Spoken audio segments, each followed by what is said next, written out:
habíamos hablado entre ellos lo que era la defraudación tributaria, e incluso ya habíamos hablado qué es la defraudación tributaria, ¿verdad? Entre otros será la emisión de facturas, notas fiscales, documentos, sin existir hecho generador. Ya les había explicado sobre esto la pasada clase, ¿verdad, jóvenes? Ahora vamos a hablar otro delito tributario, que es la defraudación aduanera. ¿A qué se refiere esto? Quiere decir que, entonces, que este delito va a cometer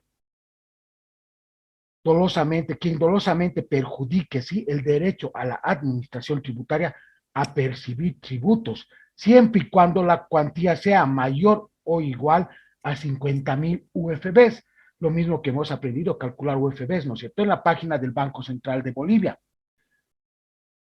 Entre estos, ¿cuál será? ¿Quién comete defraudación aduanera? Aquel que realiza una descripción falsa en las declaraciones de mercancías cuyo contenido sea redactado por cualquier medio, ¿no es cierto? Podemos escuchar mucho en la tele, ¿verdad?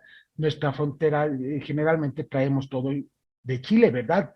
¿No? Y ahí deben escuchar, ¿no?, el contrabando, que el COA pilota el camión, etcétera, ¿no es cierto? Mucho contrabando en nuestro país, ¿verdad? ¿Por qué? Porque nosotros no somos un país exportador, no somos un país productor, jóvenes, lamentablemente somos un país netamente importador, ¿no es cierto? ¿Quién más incurre en defraudación aduanera? Aquel que realice una operación aduanera declarando cantidades, calidad, valor, peso u origen diferente a las mercancías, objeto del despacho aduanero. Tú tienes una orden, un despacho aduanero, y tú has hecho otra declaración, estás queriendo evadir, ¿sí?, el pagar ese tributo aduanero.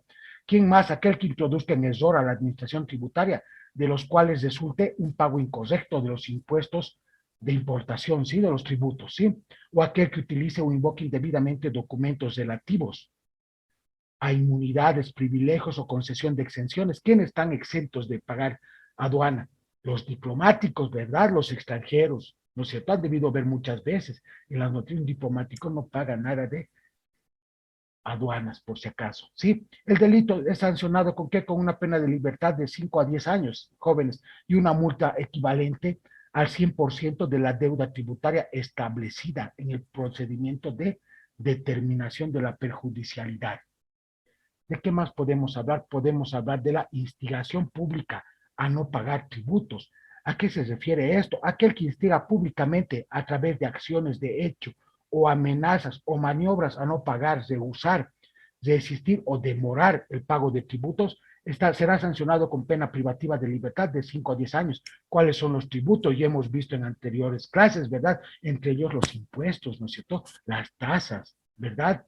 Aquella persona que a veces, muchas veces, ¿no?, que no vamos a pagar, que aquella persona que instigue, ¿no es cierto?, aquellas marchas, ¿se acuerdan?, en los regímenes especiales por no pertenecer al régimen general, ¿verdad? Los comerciantes generalmente.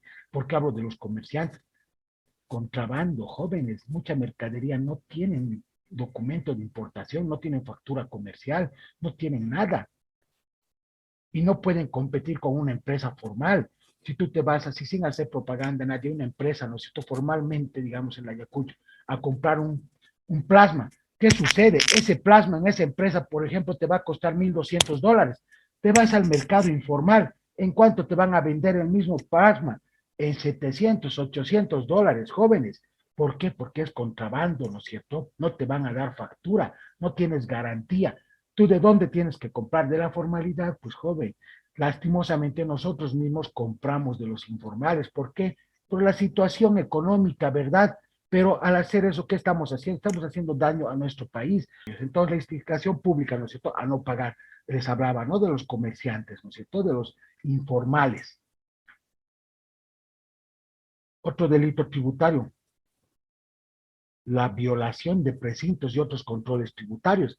Cuando te clausura la administración tributaria, ¿no es cierto?, has debido ver muchas veces clausurado, pero por impuestos nacionales, ¿verdad? Tú no puedes romper esos precintos, ¿sí? De clausura nada, no puedes ni abrir la tienda, el almacén, el establecimiento donde ha sido clausurado. ¿Cuál es la pena privativa? La pena privativa es la de libertad. Si tú rompes esos precintos, si tú violas esos precintos, de libertad de 3 a 5 años. Y una multa de UFBs de 6.000 UFBs es harto, jóvenes, si ustedes ven. 6.000 UFBs más o menos a grandes rasgos es algo de 12.500 y bolivianos, ¿verdad? Por violar los precintos de seguridad, los de controles tributarios. ¿Qué otro delito tributario existe? El contrabando. ¿Qué es el contrabando? ¿Quién va a cometer el contrabando? Dada mi explicación anterior, ¿no es cierto? Aquel que incursa en, por ejemplo, introducir o extraer mercancías a territorio aduanero nacional en forma clandestina, como hace gran mayoría de los informales, ¿verdad? Dado mi ejemplo anterior, ¿no es cierto? Han visto que por el lado de Tarija, de la frontera argentina, entran productos que compiten con la leche pil, con todo, ¿verdad? Y productos incluso de mejor calidad. Sí, jóvenes, pero es contrabando, no paga impuestos, jóvenes, está perjudicando al país. ¿Sí? ¿Qué más podemos? ¿Quién más incurre en contrabando? Aquel que realiza tráfico de mercancías sin la documentación legal o infringiendo los requisitos esenciales exigidos por normas aduaneras. ¿Quién más? Aquel que realiza transbordo de mercancías sin autorización. Si ustedes algunas veces han ido a la frontera simplemente con Chile, en Colchane, no en la frontera, ¿qué pasaba hasta hace unos años? Uno se bajaba a hacer aduana, pero por detrás ya pasaba con sus cosas a hacer transbordo, incluso al mismo bus. Estos incurren en contrabando, ¿sí? El transportador también, aquella persona, aquel pilotero que en la Argentina, en Chile, acepte llevar las cosas sin pasar por aduana, ya qué modo se darán ellos. Ellos también incurren en contrabando, jóvenes. La sanción para estas personas, ¿cuál es? Es la pena de libertad de 5 a 10 años. Sí, cuando el valor de esos tributos omitidos de la mercancía decomisada es superior a 200.000 unidades de fomento a la vivienda. ¿Qué más? Se decomisan las mercancías el 100% y aparte se cobra una multa de ese valor de las mercancías, sí, por objeto de contrabando. ¿Qué más te van a decomisar? Aquel camión en el que estás metiendo el contrabando. Han debido escuchar en las noticias, el camión se pierde, jóvenes, todo el vehículo, todo donde esté aquella mercadería que no ha hecho aduana, no ha pagado sus tributos formales para ingreso al país.